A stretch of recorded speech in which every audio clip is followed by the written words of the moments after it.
À quoi ressemblera le niveau du développement du Congo au cours des 35 prochaines années? Le pays se lance dans un chantier ambitieux, baptisé Vision Congo 2060. L'objectif affiché par le gouvernement est clair: transformer durablement l'économie nationale et améliorer de manière significative les conditions de vie des populations.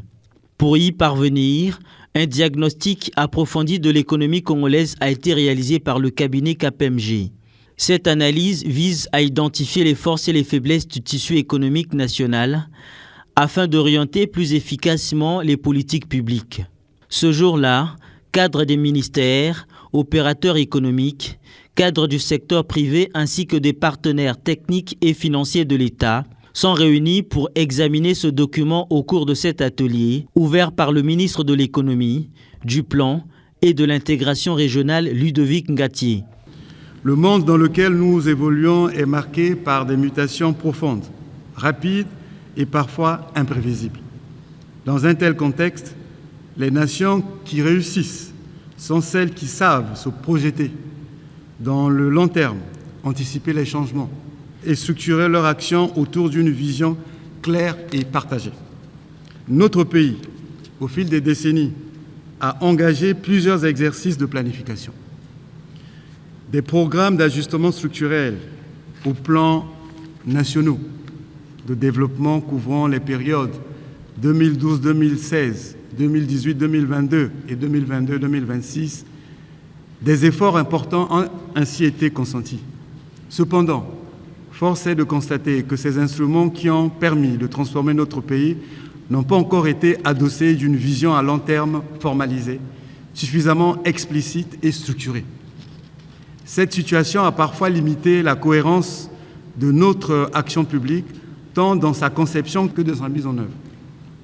Il s'agit là d'une faiblesse que nous devrons corriger avec lucidité et responsabilité.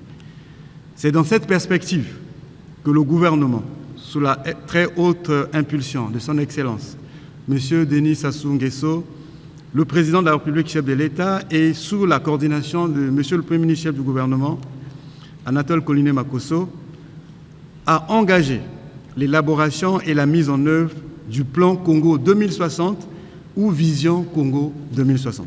Cette vision ambitionne de projeter notre pays à l'horizon de son centenaire de l'indépendance, à savoir 2060. Elle se veut un document fédérateur, une boussole stratégique commune destinée à aligner l'ensemble des acteurs, pouvoirs publics, secteur privé, partenaires techniques et financiers, ainsi que la société civile, autour d'objectifs partagés et d'une trajectoire claire de développement. J'attends de vous des contributions franches, critiques et constructives. Il ne s'agit pas de valider un document, mais de l'enrichir, de le consolider et de le rendre plus robuste. Exprimons-nous sans réserve, dans un esprit d'ouverture et d'engagement collectif. C'est à ce prix que nous pourrons disposer d'un diagnostic partagé, solide et crédible, socle indispensable pour bâtir une vision claire, ambitieuse et réaliste et transformatrice. 14 secteurs d'activité sont passés au peigne fin: agriculture, pêche, industrie, tourisme, habitat, transport et logistique, éducation et j'en passe. Un diagnostic approfondi qui met en lumière plusieurs défis qui freinent l'essor des filières stratégiques. Dans le secteur agricole, par exemple, le déficit commercial est estimé à plus de 600 milliards de francs CFA, illustrant l'ampleur des efforts à fournir pour renforcer la production locale. On a fait diagnostic de 14 secteurs d'activité et on a trouvé qu'il y a un déséquilibre important. Par exemple, l'agriculture. L'agriculture, vous avez un pays qui est un château d'eau. Vous avez le deuxième plus grand fleuve au monde. Mais vous importez 90% de ce que vous consommez. Ça, c'est pas normal. Vous avez des terres arables qui sont très importants. Donc, le diagnostic, c'est que la terre c'est-à-dire fertile, existe, l'eau existe, mais il manque 3 choses. Il manque d'abord les compétences. Ça, c'est très important. Il faut former des ingénieurs agronomes, des techniciens. Il manque la production des intrants. des intrants pour pouvoir alimenter. Il manque la logistique et l'infrastructure de base et pour permettre à l'agriculture de devenir un grand secteur de croissance économique dans le pays et aller vers l'autosuffisance alimentaire et exporter le maïs, exporter la canne à sucre, exporter le manioc et ainsi de suite. Autre secteur d'activité, c'est celui de l'énergie dans son ensemble. Les données présentées brossent un tableau sombre. Seuls 32% des Congolais ont accès à l'électricité. De leur côté, les produits pétroliers sont peu transformés localement, accentuant les difficultés d'approvisionnement en produits raffinés. Aujourd'hui, sans doute, le plus important, c'est de définir une trajectoire solide, peut-être de se désengager des produits pétroliers, des hydrocarbures, donc une réelle volonté de l'ensemble des parties prenantes d'aller dans une direction un petit peu différente. Donc la faiblesse, on le voit, hein, c'est le taux d'accès à l'électricité, puisque environ 32% de la population a accès à l'électricité aujourd'hui, ce qui place le Congo à une position plutôt basse par rapport à des pays comparables dans la région. Donc il y a vraiment ce besoin de garantir un accès à l'électricité à l'ensemble des populations, en particulier dans les zones rurales, ce qui aujourd'hui limite finalement le développement économique, le fait de ne pas avoir cet accès pour tous à l'électricité qui est vraiment un levier de croissance pour l'ensemble de la population.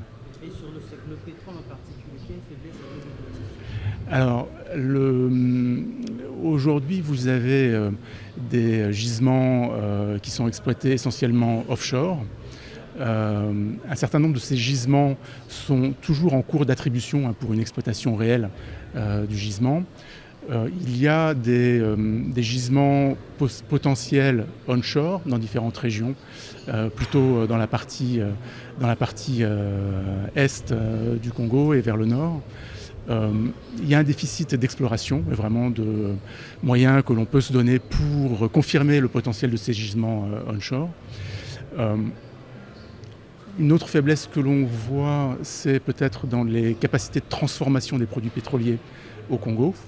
Donc il y a aujourd'hui une raffinerie qui a une capacité de 1,2 million de tonnes de traitement de brut et qui permet de satisfaire entre 50 et 70% en fonction des années des besoins de consommation de produits pétroliers du Congo. Donc il y a toute une partie qui pourrait être mieux couverte, mieux satisfaite et le Congo pourrait augmenter son autonomie en termes de produits raffinés, donc le diesel, l'essence et puis d'autres produits, le kérosène, etc. Un secteur à regarder de plus près, c'est tout ce qui est pétrochimie, donc la transformation vraiment des hydrocarbures pour en faire des plastiques, des engrais, différents produits à plus forte valeur ajoutée, ce qui permettrait aussi de développer l'emploi au Congo.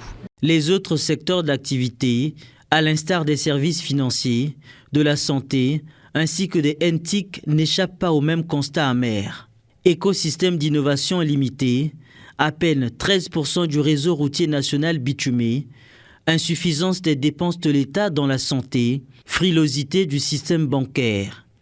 Au-delà de ces défaillances, cette analyse met également en évidence les nombreux atouts dont dispose le Congo pour dynamiser son économie, notamment dans les secteurs productifs, énergétiques et des services. C'est une économie très dynamique, les ressources sont là, les potentialités sont là. Et donc aujourd'hui, le souhait des autres autorités du pays, c'est de tracer une feuille de route et une visibilité pour les années à venir et permettre à toutes les forces vives de la nation de participer à cette dynamique pour faire passer une économie qui est aujourd'hui fragilisée et dépendante du pétrole vers une économie diversifiée où l'agriculture, où le tourisme, où l'artisanat, où l'industrie deviennent des éléments très importants dans la construction de la croissance économique. Parce qu'aujourd'hui, la croissance économique dans le pays est basée sur un secteur qui est le pétrole.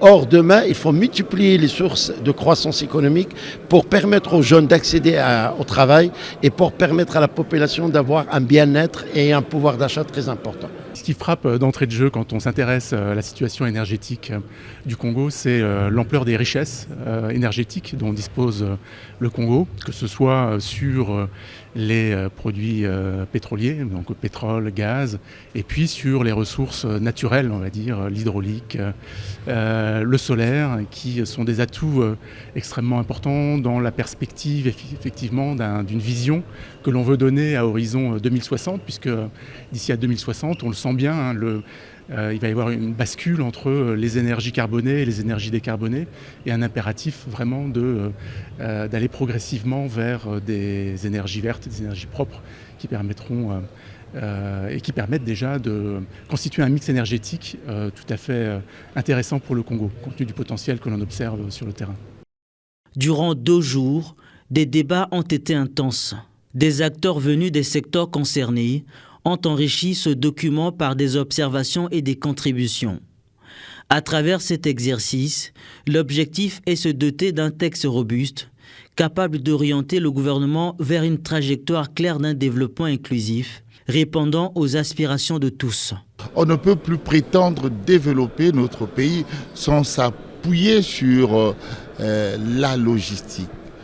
D'ailleurs, c'est la vision du chef de l'État aujourd'hui qui a pris l'engagement de mailler le pays en infrastructures logistiques de base. Et donc on constate aujourd'hui que la logistique portuaire vient comme pour booster nos ports, la logistique agricole, la logistique hospitalière, la logistique aéroportuaire. Vous comprenez bien qu'on ne peut plus rien faire sans la logistique. Étant donné que nous sommes aujourd'hui à l'heure du printemps de la logistique en Afrique de façon générale, le Congo de façon particulière.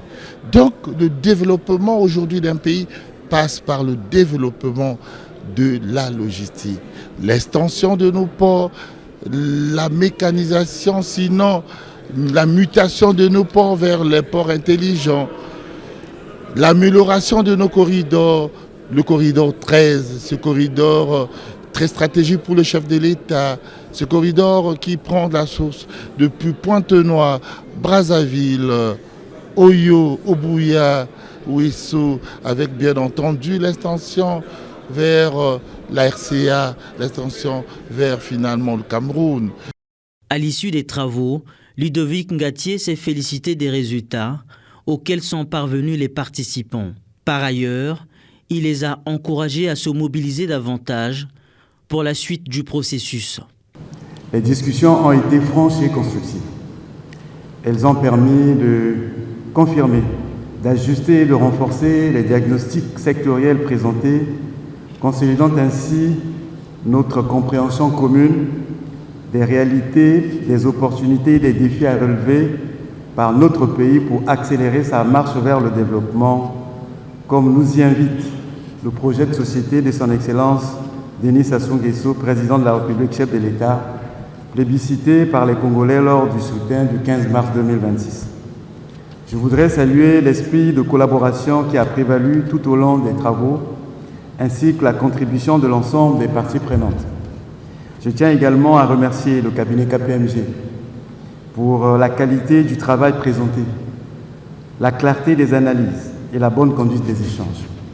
Le diagnostic ainsi posé nous permettra d'identifier nos potentialités, mais également les freins et les faiblesses structurelles qui méritent une attention particulière afin de mieux saisir les opportunités et de valoriser pleinement notre potentiel. Les résultats de nos travaux constituent donc une étape importante, mais ils ne sont qu'un point de départ. Je vous exhorte donc à maintenir cette dynamique et à rester pleinement mobilisés pour les prochaines étapes qui porteront notamment sur la consolidation de ces états des lieux et la définition de la vision proprement dite, ainsi que sur l'identification des réformes et des projets structurants. La réussite de cet exercice dépendra, comme aujourd'hui, de notre capacité à travailler ensemble, dans un esprit de responsabilité, de rigueur et de confiance mutuelle. Les forces et les faiblesses ainsi identifiées, les prochaines étapes consisteront à définir des projets prioritaires par secteur et à mobiliser des modèles de financement adaptés avant d'amorcer la mise en œuvre effective de la vision Congo 2060. À travers ce projet hors norme, l'enjeu n'est plus seulement la croissance économique, mais plutôt la transformation structurelle d'une économie encore largement dépendante de ses ressources premières.